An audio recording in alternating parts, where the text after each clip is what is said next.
Could there be a new offensive via the Belarus-Russia border? Today we're going to find out just that, guys. Please stick around. We've got some good information coming out of the news articles that we're going to go through today, some footage and some other information via the Telegram chat. Troops, thanks for being here. Smash that subscribe. Let's get straight into it then, guys. Thank you. Came across this today, titled Ukraine bolsters defences by Belarus-Russia border amid fears of a new offensive. So there's talks that, we understand that Russia have been bolstering they're anticipating effectively an offensive happening from the Belarus-Russia border in Ukraine. So Ukraine have been deploying forces to that region in the pretense that that might actually happen. Hopefully it doesn't, but this might explain a little bit further, troops, about what is potentially going to happen. This Ukrainian border guard scans the horizon to the border with Russia and Belarus, just a few kilometers north. This is where Russia's 90th Armored Division swept in when the war started on February 24th.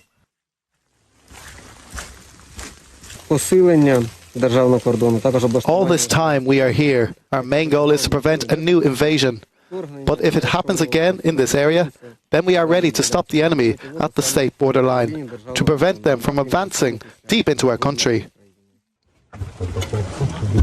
In early April, Russian troops pulled back from the north to refocus on their campaign in eastern and southern Ukraine. Since then, Kiev has been watching the border like a hawk, especially since Belarus began serving as a rear base for Moscow's forces. Of course, there is such a threat, because the situation in Belarus is unpredictable. There are Russian troops there. We know that. The behavior of the Belarusian leadership is completely incomprehensible. Some 30 kilometers away lies Gorodnia, the first town occupied by the Russians on the first morning of the invasion. Grocery shop owner Svetlana dismisses the idea that Belarus could ever attack. We live on the border. We are brotherly nations. I have a brother in Belarus and a sister in Moscow. I can't really believe that these are three fraternal people on different sides. Of course, I want everything to end as soon as possible. Although Minsk hasn't joined the fighting, Ukraine's military says the threat of a renewed offensive is something it cannot afford to ignore. Yes, troops, and I agree with that in terms of it's something that they can't afford to happen in respect of it happened on the 24th February. They left themselves a little bit short in that manner. They don't want to leave themselves short again. And it's something that I think, if they're bolstering their defences there, they have every reason to believe that it is going to happen, regardless of what people who live geographically near the Belarus border think. It's something that they can't take lightly, especially with how the invasion actually started. If you can steamroll through a position and effectively take ground without anyone, compromising that, then you're going to take over land, effectively within the early stages at the very least, until people can get their shit together, so to speak. But the fact that Ukraine is preempting this, putting their troops there to bolster that region, will it, prohibit Russia from taking that stand if they want to push through that border? It's certainly going to make them think twice, especially with how effective they've been in the counter-offensive missions. But that being said, if they want to do it, they're probably going to try and do it anyway with the support of Belarus, which is, a strange relationship to say the least within this war. It's something that could happen, and I think Ukraine are doing the right thing and putting border guard scans throughout that region. Okay, it's it's the right thing to do, so to speak. So let's have a look at the article surrounding that video that we've just watched, guys. Now it says a Ukrainian border guard scans the horizon to the border with Russia and Belarus just a few kilometers north. This is where Russia's 90th Armored Division swept in when the war started in February 24th. Amid fears of an attack coming from their northern border with Belarus and Russia, Ukraine's border guards are fortifying their positions. So this is a bit of a preemptive thing. Now, you're not going to preempt something based on your feelings alone, especially especially militarily. Yes, your feelings, atmospherics does count for a lot, but in the grand scheme of things, you know, this is a real positive action towards something. They're not just going to do that based on, "Ooh, we think this might happen." They might have, and I suspect they've got real solid intelligence to suggest that this is a massive possibility, and they've been advised to defend those borders effectively to stop and prohibit the advance of Russia via the Belarusian border, which is something that I believe, if they're doing that, that tells the story as to what information they've been getting on the ground, okay? So is that a strong possibility that we might see a new offensive via that region? Well, it looks like this. If they didn't bolster that region, if they didn't bolster that border, then what we potentially see is Russia steaming through anywhere. And is that a new offensive? Well, that's just a new way, a new area of direction for the Russians to strike from. It's not necessarily a new offensive on their behalf. They're doing what they've been doing throughout this whole war, is trying to take over land via various different routes and means. What it does mean is, if Ukraine are put in effective defensive positions in depth there, and Russia still go ahead with what they want to do and push through that border, that's when we'll see effectively a new offensive, because Ukraine will be defending themselves from that area, and defending themselves with all the might, depending on how well they have placed their defenses, so to speak. So, yes, it depends on what Russia wants to do, though. If Russia wants to push on through, we see a new offensive within that area, troops, okay? If that makes any sense. So it's quoted, "All this time we are here, our main goal is to prevent a new invasion," said the unnamed Ukrainian border guard. That's obviously to protect their identity and stuff like that. But if it happens again in this area, then we are ready to stop the enemy at the state borderline to prevent them from advancing deep into our country. In early April, Russian troops pulled back from the north to refocus on their campaign in eastern and southern Ukraine. Since then, Kiev has been watching the borders like a hawk, and the more since Belarus began serving as a rear base for Moscow's forces. On October 20th, Ukraine's military said the threat of a renewed offensive from the north was growing, flagging intensified aggressive rhetoric from its northern neighbours who are close allies. This is one thing I want to talk about there a little bit. So because we have got these borders so close to each other, this is a silly comparison, I know, in terms of relationships and stuff, but I'll use one that I'm familiar with. England, Scotland, Wales. Okay, yeah, we've had our past, we've had our history, but, you know, that border is in if you want to go to Wales, you cross a bridge, you're in, okay, depending on which way you're going from the English side, all right? Now, I can never imagine our countries going to war with each other, because although we share different differences in country names and stuff, we're the same people, really. We've got our traditions, we speak slightly different accents and stuff, but we accept each other as being quite similar. And you know, I've got people have family in these different areas, and it's not uncommon for you to have close ties and relationships within these areas.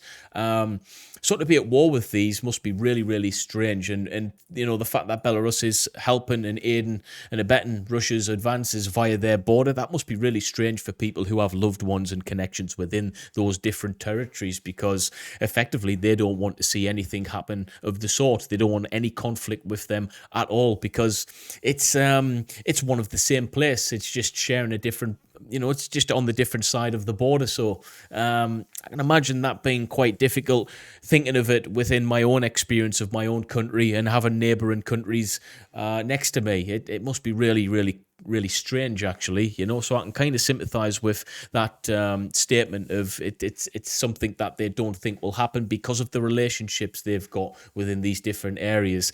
But nonetheless, you know, if politics wants it to happen, if Russia wants to push through, you know, that's what will probably happen, unfortunately. So yeah, 7 days earlier, Minsk said up to 9,000 Russian soldiers and some 170 tanks would be deployed to Belarus as part of a joint task force to secure its borders. Some 30 kilometers south lies Gordnina, the first town occupied by the Russians on the first morning of the invasion. Mayor Erdrig Bogdan said he was hoping the events of February 24th won't be repeated, even if such a threat does exist. Right then, so the threat does exist. We understand that now. Ukraine is preempting that this threat is going to act upon what it says, its rhetoric of, you know, crossing the border again with more active personnel who are currently stationed based in Belarus. So, yeah, he hopes it won't be repeated, but what would stop that from happening right now? Well, I think, defending and putting defences there is going to maybe hinder the progress of that advance if it does happen. But if they really want to push through Belarus, do I see that's not happening at all? If it's part of the agenda for them to do so, even if they've got defensive positions in place, I don't know, actually. I'm hoping that it will be enough to stop such a thing happening, but I think if Russia wants to, they will try, and they'll be met by fierce opposition through Ukraine anyway, okay? Now, this is quoted, of course, there is such a threat because the situation in Belarus is unpredictable. There are Russian troops there. We know that. The behaviour of the Belarusian leadership is completely incomprehensible, said Andriy Bogdan. Grocery shop owner Svetlana dismissed the idea that Belarus could attack. Now, this is the problem with that. Grocery shop owner dismisses the idea that Belarus could attack. Not being funny, but grocery shop owner probably doesn't have an understanding of how wars are fought. Yes, that person might be speaking with their heart. All right, I think what we should have heard there is grocery shop owner hopes it doesn't happen, as I hope it doesn't happen as well. But in terms of, I don't even know why they've used a grocery shop owner as an example for that, to be honest with you. It doesn't really seem to have too much of a strong military substance behind it, other than, morality is probably where she's coming from her heart. Doesn't want that to happen, okay? But again, we were talking about that before. That grocery shop owner probably knows people on the other side of that border, and this is where the problem lies, all right? It's such a shame, troops. Now, she says, we live on the border. We are brotherly nations. I have a brother in Belarus and a sister in Moscow. I can't really believe that, as they are three siblings on different sides. Of course, I want everything to end as soon as possible. Exactly what we've just been speaking about there, guys, in terms of having that familiar understanding of different nations, having family within these nations. It must be really difficult for that said individual, that grocery shop owner Svetlana, to be able to comprehend that, they're at war with one country, the other country who is aiding the other country who they're at war with, and she's got family in all three of those countries. How horrendous is that, okay? Border disputes been going on for millennia, and still now, 2022, we are fighting. They wanted to protect, and the other people are fighting to overtake. It's in a grand scheme of things, as much as humans have changed over the past 100, 200, 300 years, millennia, we've haven't changed a lot in terms of this, all right? That primal urge to take over land.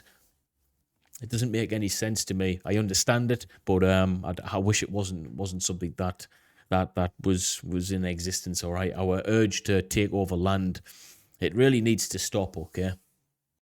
And guys, if you're still here, I just want to mention quickly that we now have a Telegram channel. We've got nearly 200 subscribers of that Telegram. It's free to join if you want. The link will be in the description. Make sure you go join there. We have different footage that we put up there that might not be suitable for YouTube, but we put it in there, and it's something that we can talk about. I have discussions with the members there most nights, all right? It's a real fun place to engage openly and conversate with myself and other people on there. So if you want to go join that, make sure you go press that link in the description, troops, okay? Which brings us to the end of this update. There was another article that I wanted to go through, but I think it's that pertinent of a subject. I want to do a separate video on it. It's regards Russia's war in Ukraine, and the Ombudsman has came out with the figures of how many people have been effectively taken out there, and those numbers are shocking to say the least, guys, all right? But I think I'll do a separate video on that one. Yeah, if you want to drop a comment to me, and in the comments below, please do so, guys. I'd really like to speak to you guys, and it helps me out with the algorithm. If you want to, like, share, and subscribe to the channel again, hopefully you can. I'd appreciate it if you do, and share these videos far and wide. Share them on Telegram, share them on Discord, share them on Reddit if you're on Reddit, and everywhere else. Really does help the growth of the channel, troops.